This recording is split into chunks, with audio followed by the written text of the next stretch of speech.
Peringatan Hari Sumpah Pemuda pemirsa berbeda dari tahun-tahun sebelumnya seiring dengan adanya pandemi COVID-19 yang sedang terjadi. Dengan tema nasional Bersatu dan Bangkit, pemuda Indonesia diharapkan bisa menjaga kesehatan dan juga mampu berkarya kreatif untuk memunculkan peluang kerja dan juga karya baru. Bersama saya Rizka Indah, pemirsa kita akan berbincang kaitannya dengan pemuda tanpa batas. Seperti biasa, sebelum kami hadirkan perbincangannya ke hadapan Anda, terlebih dahulu kami akan sampaikan rangkaian informasi seputar peristiwa yang terjadi sepanjang hari ini. Kita akan awali kaitannya dengan libur panjang Maulud Nabi Muhammad Tol Jakarta Cikampek. Pemirsa, hari ini mengalami kepadatan sejak kilometer 47. Mengurai kepadatan, Jasa Marga memberlakukan kontraflow di kilometer 47 hingga 61 Tol Jakarta Cikampek. Menteri Perhubungan Budi Karya Sumadi pun sempat meninjau arus lalu lintas di Tol Jakarta Cikampek kilometer 48 Karawang, Jawa Barat.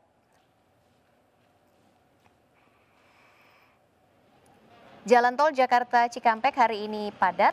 Data dari Jasa Marga terjadi peningkatan kendaraan sebesar 26% dibandingkan hari biasanya.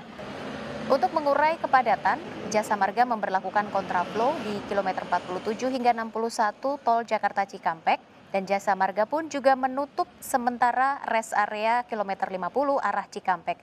Menteri Perhubungan Budi Karya Sumadi didampingi oleh Dirjen Hubdar Budi Setiadi meninjau arus lalu lintas di kilometer 48 Tol Japek, Karawang, Jawa Barat.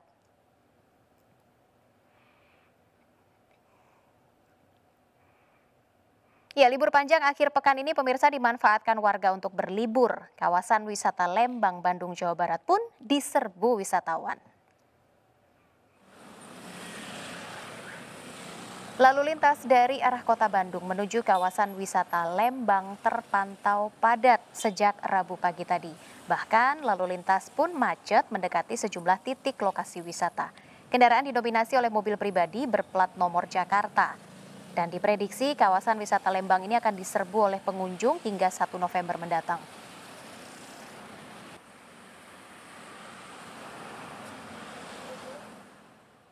Ya, salah satu lokasi yang juga banyak dikunjungi oleh warga Jakarta setiap libur adalah Puncak. Di Simpang Gadok Bogor, mulai hari ini pemirsa diberlakukan sistem satu arah menuju arah Puncak lantaran sempat terjadi kepadatan kendaraan yang datang dari arah Jakarta.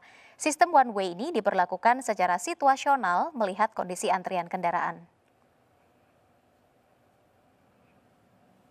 Antrian kendaraan sepanjang 1,5 kilometer mengular di Simpang Gadok Bogor, Jawa Barat. Polisi memberlakukan satu arah dari gerbang tol Ciawi menuju ke arah Puncak. 30 menit setelah dilakukan sistem satu arah, arus kendaraan dari Jakarta menuju ke Puncak terpantau kembali normal. Satlantas Polres Bogor akan memberlakukan rekayasa arus lalu lintas secara situasional. 600 personil gabungan TNI Polri hingga Satpol PP dikerahkan untuk mengurai kepadatan di kawasan Puncak.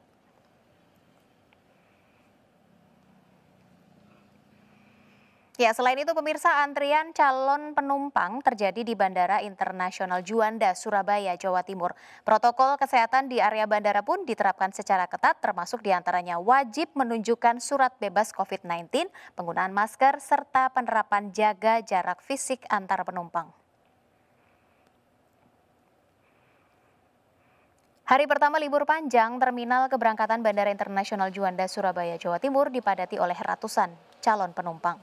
Mulai dari ruang tunggu bandara dan juga loket check-in pesawat dipadati oleh penumpang yang akan berlibur menghabiskan libur akhir pekan, cuti bersama yang jatuh bertepatan dengan perayaan Maulud Nabi. Selain dipengaruhi dengan harga tiket serta kembali normalnya sejumlah rute penerbangan, kondisi Jawa Timur yang tidak lagi berada di zona merah juga mempengaruhi peningkatan jumlah penumpang.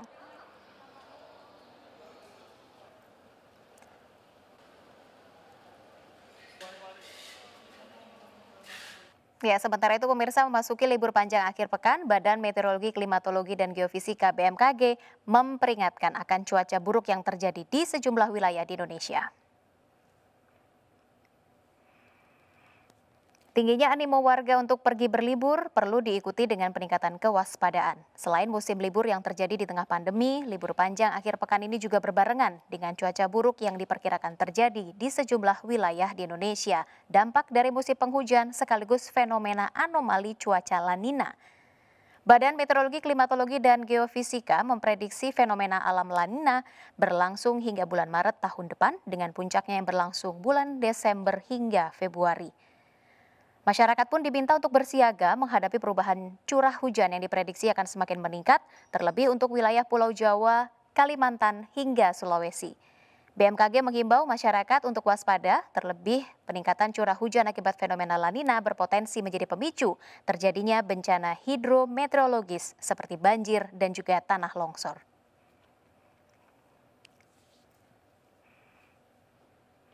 Sesaat lagi kami akan hadirkan perbincangan kehadapan Anda pemirsa Pemuda Tanpa Batas di Indonesia Bicara spesial 28 Oktober Sumpah Pemuda.